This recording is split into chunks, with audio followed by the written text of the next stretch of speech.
before the creation, how Victor Frankenstein at first has reservation, but he agrees because the monster promises that he'll go away. Okay, and also the monster says that it's my right as a human being that you need to respect. Okay, so then before the creation, he said, I consent to your demand on your solemn earth to quit Europe forever. Okay, so that's the condition they agree on. Okay, yes, these are the reasons against the female monster. Okay, so this is what I said. I think that although this is like a gothic, grotesque story about the creation of a monster, but talking about creation, there are other kinds of creation or changes we can make to the other human beings, which can have some consequences that are beyond our control. So we can also talk about the responsibilities we need to shoulder, in the creating, changing, or educating other people. Okay. Okay. About so this is the second part, and that is looking at the relation between the Frankenstein and monster, and how psychologically and physically Frankenstein gets closer and closer to this monster. And the first thing he does is isolation. He a bit like his pursuit of knowledge in Ingolstadt. Here, Frankenstein goes further in his isolation, self-isolation. He needs to work alone. That's one thing. Okay, but also after the death of Clerval, he feels a strong sense of guilt. And there is on page 182, he feels a complete darkness around him. 182. This is quite a surreal passage. Page 182, the paragraph starting with, my father was enraptured on finding me free from the criminal charge. The paragraph, okay. And then he, although Frankenstein is freed, he is in melancholy. He's still in melancholy. He said that I don't feel happy. I did not participate in these feelings. The next line: the cup of life was poisoned forever, and although the sun shone on me, upon me, as upon the happy and gay of heart, I saw around me nothing but a dense and frightful darkness. Penetrated by no light, but the glimmer of two eyes that glared upon me. Sometimes they were the expressive eyes of Henry, and sometimes they were the eyes of the monster. Okay, so I think that there are moments where the Frankenstein's descriptions of his feelings can be surreal and almost like a dream, almost like he's himself in a kind of symbolic prison set up by himself. Let me see. There's another passage, a very vivid description of his sense of guilt. Let me try to find it.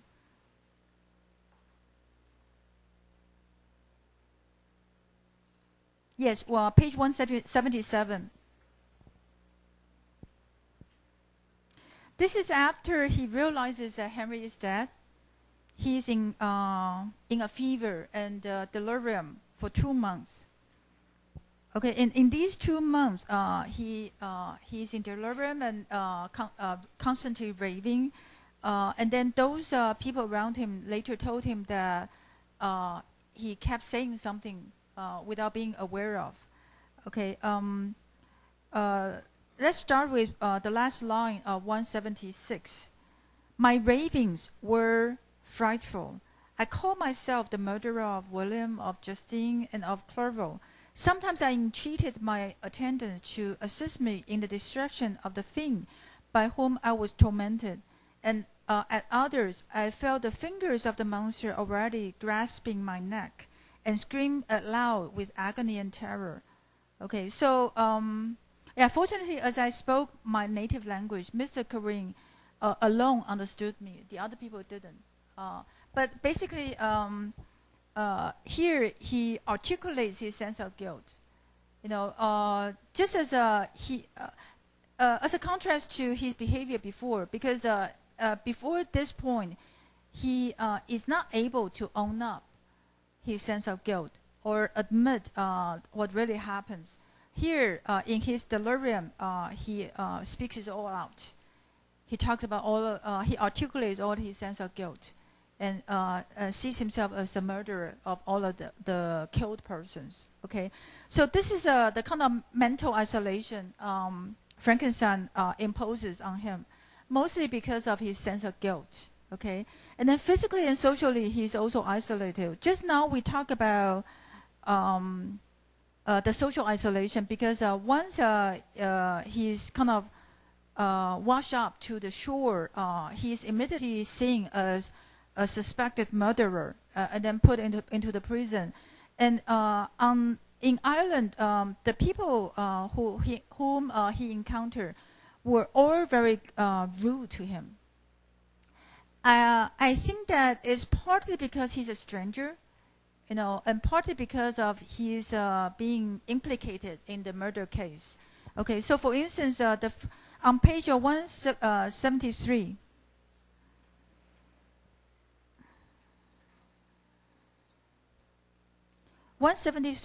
the moment he encounters the native people there, the villagers, they speak to him in a coarse voice. And in the middle of this page, I was exceedingly surprised on receiving so rude an answer from a stranger. Okay, so this is the first encounter of this social isolation. The other example is the woman who takes care of him.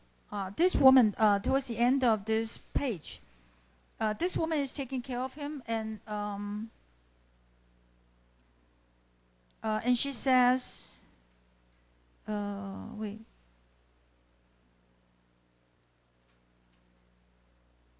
No, on page 178, 177. Yeah, starting with 177. The nursing woman, the second paragraph from the bottom. She was a hired nurse, the wife of one of the turnkeys. Her countenance expressed all those bad qualities which often characterize that class. You know, I guess in this context, Mary Shelley's focus is on social isolation. But then inevitably, we also see her discrimination against the social others, like the lower classes or Irish people. You know, Irish people here are seen as being coarse, especially the lower classes of this place. Okay, so we may not agree with what she presents, but we need to know that she does it to foreground Frankenstein's social isolation. And this woman on page 178,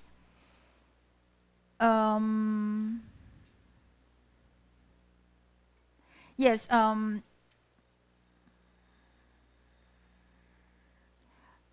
so Frankenstein here says that he feels very miserable about the death of Henry. And then the woman said, for that matter, if you mean about the gentleman you murdered, I believe that it were better for you if you were dead, for I fancy it will go hard with you.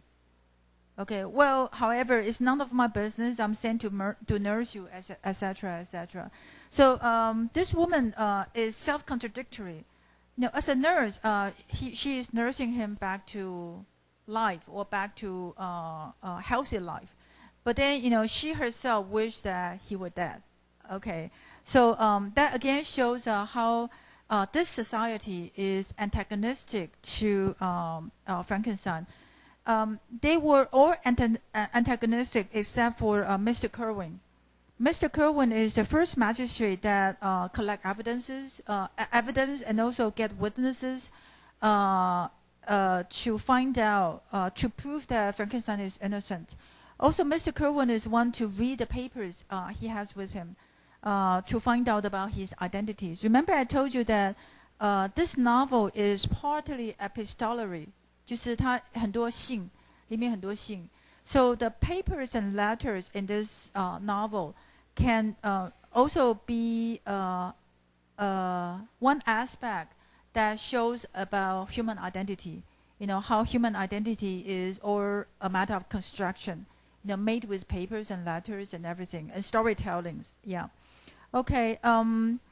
Yes, the second magistrate is also sympathetic, but he just doesn't believe in what Frankenstein says, and doesn't think that Frankenstein should go pursue the monster.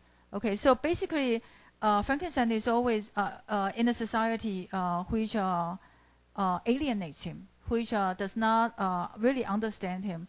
And besides the social isolation, there is also the geographic isolation, and that is when he's on the sea, he sees the sea as a barrier. You know, because he's lost in the sea, and he feels that the sea is a natural barrier for him to set him apart from human society. And ironically, when he sees the land, you know, finally sees the land, he feels that, you know, it is a sign of life. You know, he feels a kind of warm joy for seeing over the seeing of the highland. But ironically, you know, the experience of him on the shore is not really a pleasant one. In other words, that society is antagonistic to him. So basically, altogether, either both the self-imposed isolation or the physical social isolation show how Frankenstein is closer to the monster. He himself is not aware of it, but we get to see that, you know, he starts to experience the sufferings the monster has. Okay, but I think what the monster tries to do after he destroys the female monster is to have Frankenstein literally experience the loss of family ties.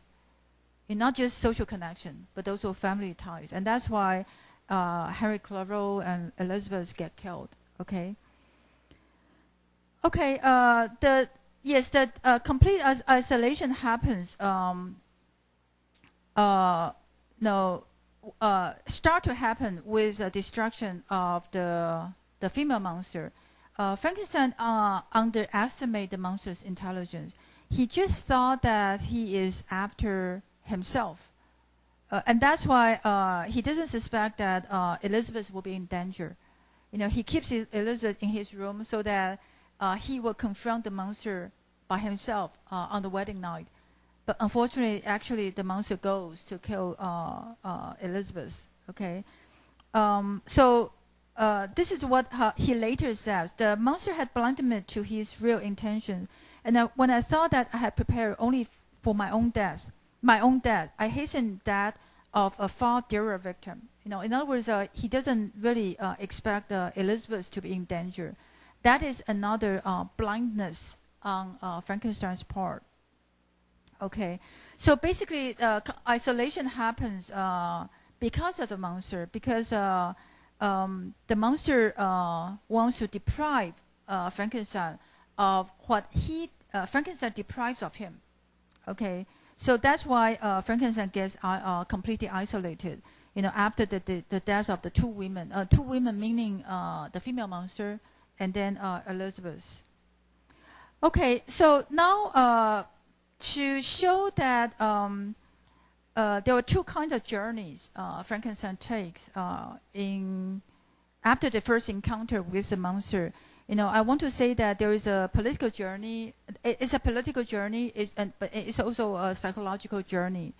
Politically, actually, I mentioned it. I know that there are a lot of words here, but you don't need to remember all the names. I don't remember all the place names. And I get the references from one article which you can read if you get interested later on. What the article points out is that all the places, because I'm not sure if you remember that we watched the beginning of Pandemonium, where Wordsworth and Coleridge were very excited about French Revolution. You know, the French, the Romantic poets, they are all inspired by the French Revolution. Although, especially the second generation, knows that it's bound to fail and it leads to a lot of bloodshed. Okay, but I think Mary Shelley as well as Shelley, Percy Bysshe Shelley, they like to go to Europe also because they want to experience the kind of revolutionary fervor in Europe, especially in Geneva. So a lot of places mentioned here, you know, are places which are which have experienced revolution or will experience revolution soon. Okay, the ones in black collars are those those places which have a revolution already. And the other places are the places which will experience revolution or experience some political upheavals that will lead to revolution. Okay, so like Ingolstadt is said to be the root of French Revolution, the origin of French Revolution. Exactly why, I don't know. Okay, and then Geneva is said to be a place which was democratic by the time Mary Shelley and Percy Bysshe Shelley visited it. Okay, as a contrast, yes, Sardinia, Sardinia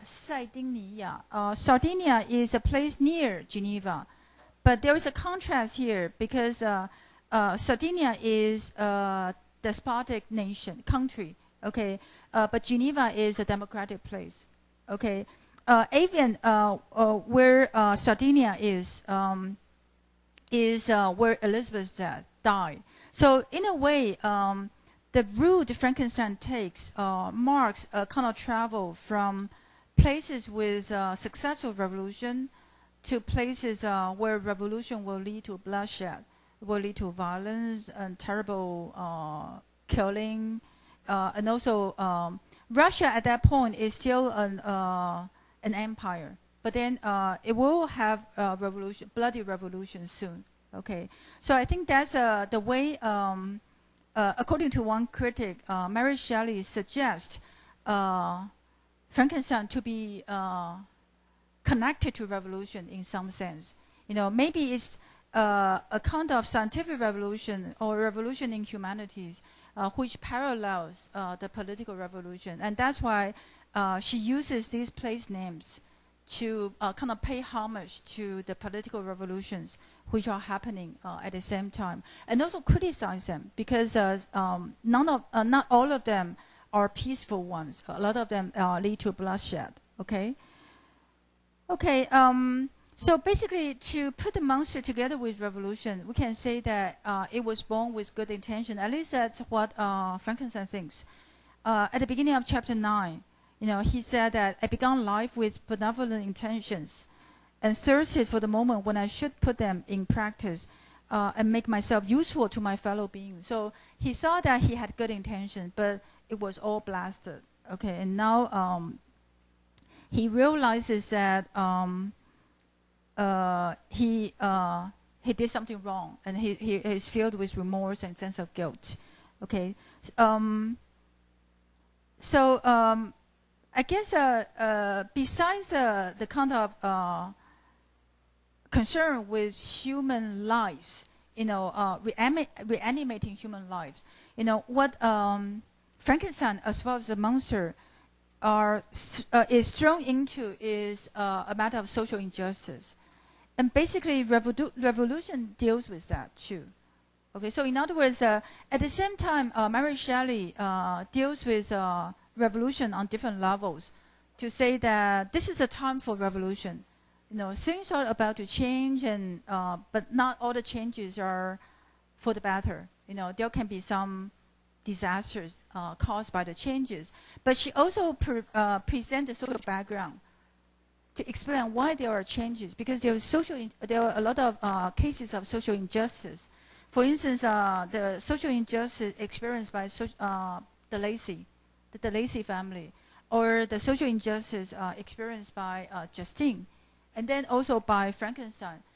I think these are cases for Mary Shelley to also the whole rudeness of the Irish people against Frankenstein. So I think these are the examples of social injustice that Mary Shelley planned, as seeds or causes for revolution, causes for the need for social changes. Okay, it's just unfortunate that the revolution as well as the creation of this monster lead to bloodshed. But I guess the monster is there to stay. Frankenstein dies at the end, but the monster stays. Okay.